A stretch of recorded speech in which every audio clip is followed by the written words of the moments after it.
this little gizmo, go on, it's halfway across the room. Hi guys, welcome back to my channel. If you haven't been here before, then hi, my name's Shelley. And today we're going to be doing a little bit different of a video today. We are going to be talking about menstrual cups. If you don't know what a menstrual cup is, it is a substitute to a tampon or sanitary towel to help protect you from your period. So we're going to be having a period talk today. So this little gizmo here is a menstrual cup. That little thing makes a big difference to your life. These cost, you can get various types of, I'm going to list a few of the types that you can get. It's basically, if you type in menstrual cup into Google and then click on the shopping, you've got quite a few that come out. You've got organic cup, eye care, B cup, the Diva cup. The Diva cup's probably one of the most famous and was sort of like the kind of original, I think, that came out, and they're very big in the States. Lily cup. There's all kinds of variations of this, but pretty much all of them, they're this essentially, and they all do the same job, and they sort of range from £15 to the £25 region generally. The menstrual cup that I used and that I purchased was a Mooncup. You can get these online. I chose personally that I wanted to try and find one I saw because I wanted to kind of see what they look like, see what size they were before I got them, because I was like, it's got to sit inside you all day. I was like, I don't want it to be too big. I was a bit scared of it, to be honest. Boots was the only place I could find it that was supplying it, like in a store as such. I really was struggling to find it in other sort of health stores apart from online. So Boots was where I actually went and got it, and it was about £25, give or take. When you purchase them, they say this box is quite good because it has like a little list on the front. You got 1, 2, 3, and these are sort of your instructions. And the first one is choose your size. There are different sizes. There's 2 different sizes for depending on whether you've had a child or you haven't had a child, and blah blah blah. The Mooncup makes this very simple with its description, with this little chart that it has on the side. This little chart: have I had children? No. Am I under age of 30? Yes. So that would be me. I'm 22. I've never had any children. So I answered no to both of them. And it has the little chart, and you can follow it, and it tells you with answering those questions where you will be. So my answer is yes, I'm under 30 and no, I haven't had any children. So I'm size B. But yeah, so that made it very easy. This is the little box it comes in, and then if you open that up, you have inside this little bag, and this is why I keep mine in. I put it in my handbag, same sort of place you put your sanitary towels or tampons, and yeah, it goes in the little cotton bag, and yeah, you keep it safe in there. So we are going to say a few of the reasons why I chose. One of the big reasons is I'm very aware of this incredible planet we have that we are absolutely destroying as a race. And one of the things is that tampons and sanitary towels do not break down. So when you flush a tampon down the toilet, or if you throw it in the bin, either it goes into the ocean and floats around, or it goes into a landfill and doesn't break down. They are not a biodegradable product, so they are sitting and destroying our planet. And do you really want to go swimming in the sea with a bunch of tampons? No.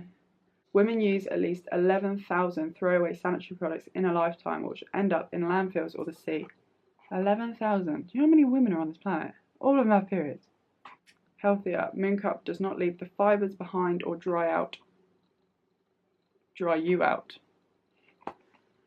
Unlike most cotton sanitary products, it contains no pesticides or bleaching. This is a big thing I actually didn't know until, like I said, the main reason I changed to the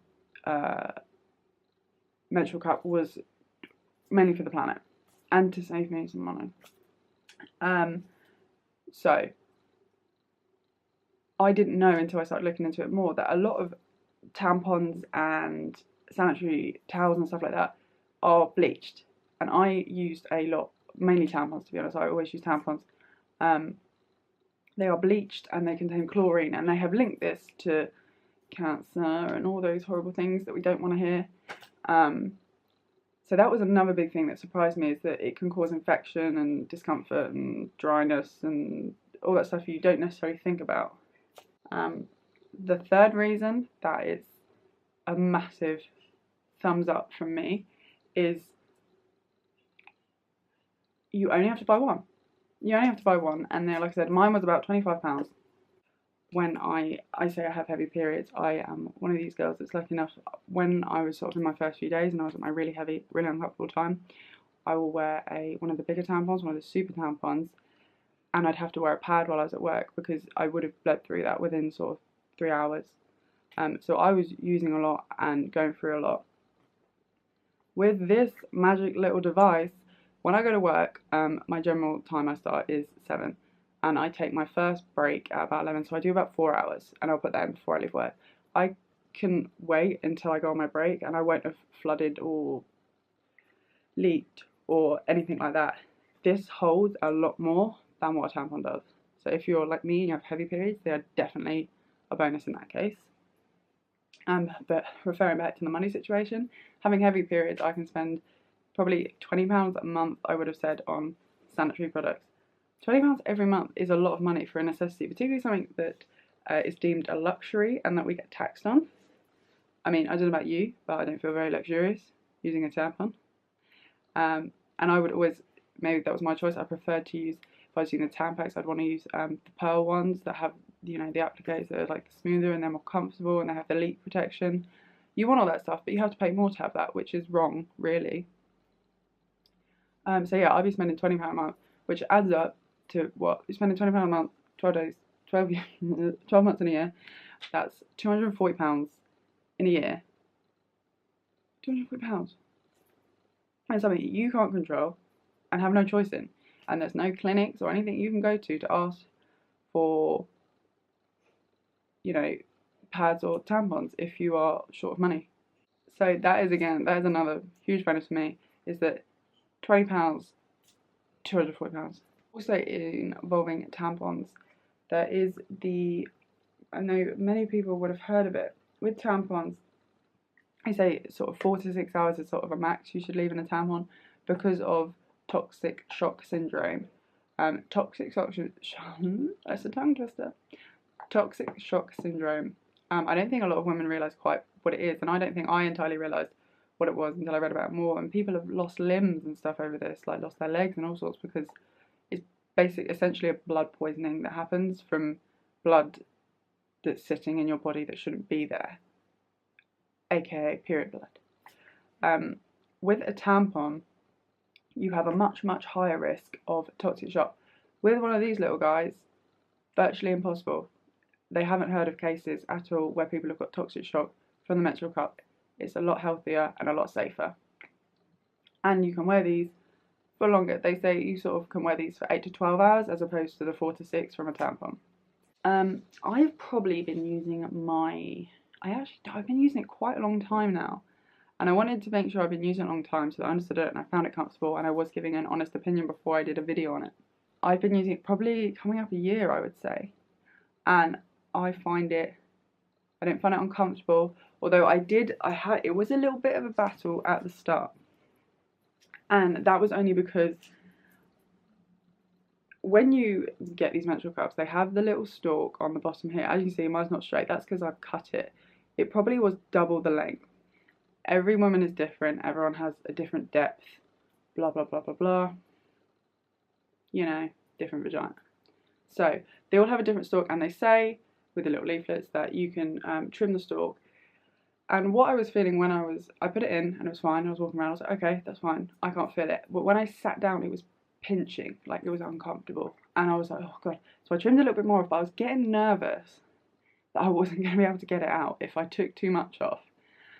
And I trimmed a little bit off, and I was sitting down, I was like, god, it's still uncomfortable. So I trimmed a bit more off. And we all say, when you try these out, if and when, do it on towards like the end, maybe on your third day maybe, and on hopefully a day when you're not working, so that you can sort of go back and forth to the bathroom and sort yourself out and change it and try and make it comfortable. So I trimmed a little bit more off, and I was like, it's still uncomfortable. And then I just got really annoyed, and I was like, right, I'm just going to take it. And I took a big chunk off.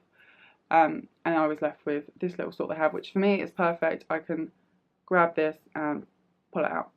That's fine by me.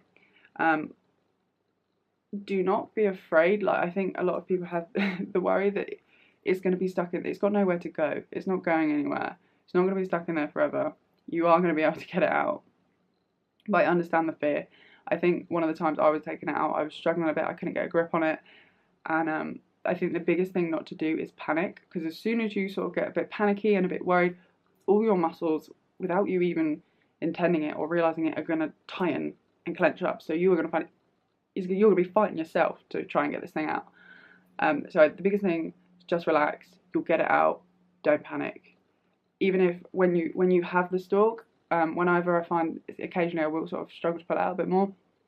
If you hold the stalk and push a little bit as well, it will start to slide out by itself, and you'll be fine. And once you've got the stalk out, you can pinch at the base here, and then by then you've got a good grip, and you're going to get it straight out. It's not a problem. It's not getting stuck. You'll be fine. Inserting this little chap here takes a little practice, but like I said, once you've got it down, it's second nature, and you don't even need to worry about it. So for the, obviously you've got the little cup here, holds everything, and then you've got the base. So what you have to do is do like a push in, so you end up with this U, and then if you have that U, I'm trying to do it without covering it because it's hard, have the U, and then you squeeze it. So you've got this, you're holding on to this like so. I'm trying to give you all the views and do the best I can. The best thing to do is wet it a little bit. You can use lubricants if you think you're going to struggle, or if you are struggling. I personally didn't. I wet it slightly, and then you push up with that. Try and keep it pinched for as long as you can, and sort of start as you're going in. Obviously your muscles are going to be holding it here, so at this point this is going to be tight, so you can sort of start to shuffle your fingers down, and then as you push up you can begin to let go. I'm pushing it out the camera for a demonstration, and it will sort of pop up and open up inside. If you're not sure that it's open, you can sort of run your finger around the edges to check that it's opened up fully. Generally will. I haven't personally had any problems with it not opening when I put it in, as long as you get it into the right place. One thing that surprised me, that I think a lot of people haven't mentioned, and you should probably know, is when you put in a tampon, it sits a lot higher than what one of these sits. These sit literally just above the entrance. I would probably say you're in like this much. It's not a lot at all. And I was thinking it wasn't in the right place because it wasn't all the way up there. But as long as it's up there and you can't feel it when you're sitting down, it's not pinching, I would say you've got it in there right. So don't be panicking about trying to push it up further, because it's not going to go. It will, if you push it up further, it's just going to fall back down and sit where it wants to sit. It will naturally try and sit in the shape. If essentially this is your vagina, it's going to sit like this. And the bottom of my wrists are the entrance. So essentially, this is it. Oh my god, this is so good. It's such a good vagina. Perfect. That's where it's going to sit. And even if you like push this up further, it's going to, because it's not going to have anything to hold on to, it's going to sort of slip back, and it's going to go into this position like so. People are under the illusion that because you wash this out and you reuse it, they are under the illusion that it is unhygienic and dirty.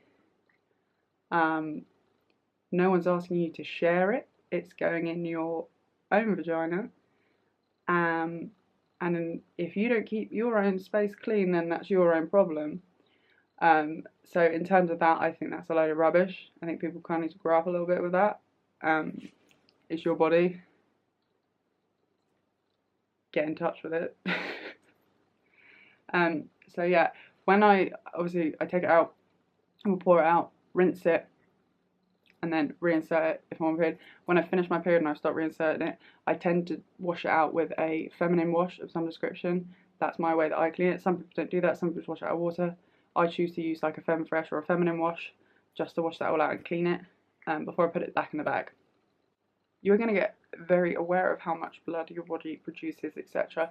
If you are a bit squeamish around blood, it might be a bit of a surprise at first, but we all have to deal with our own periods. It's a thing. I got to admit, the first time I took it out and emptied it out, I was surprised. I was like, how do us women survive this every month? I don't know. So that is probably a little disclaimer that can be a little bit surprising, but don't be worried about it. It's all natural. It's all good. It's your body doing its thing. pretty much at the end of my talk about the magical Mooncup and its amazing qualities. But I just wanted to throw a little thing out. I'll leave this description down below for the Mooncup as one that I use. And you can also, I'll leave the description to their website, because their website has all the information on how to insert, why Mooncup, what's good, what's bad, blah, blah, blah. All that sort of thing. So anything I might not have covered, or any question you might have, you can go to the website, have a look at all that stuff on there. That is all I have for you today, guys. I hope you enjoyed this video and that you found it useful. Maybe you are going to think about using a Mooncup or a menstrual cup of some description, and maybe just try it out and see how it goes. But I hope you enjoyed it. Don't forget to give me a thumbs up and hit the subscribe button, and I will see you guys next week. Bye, guys.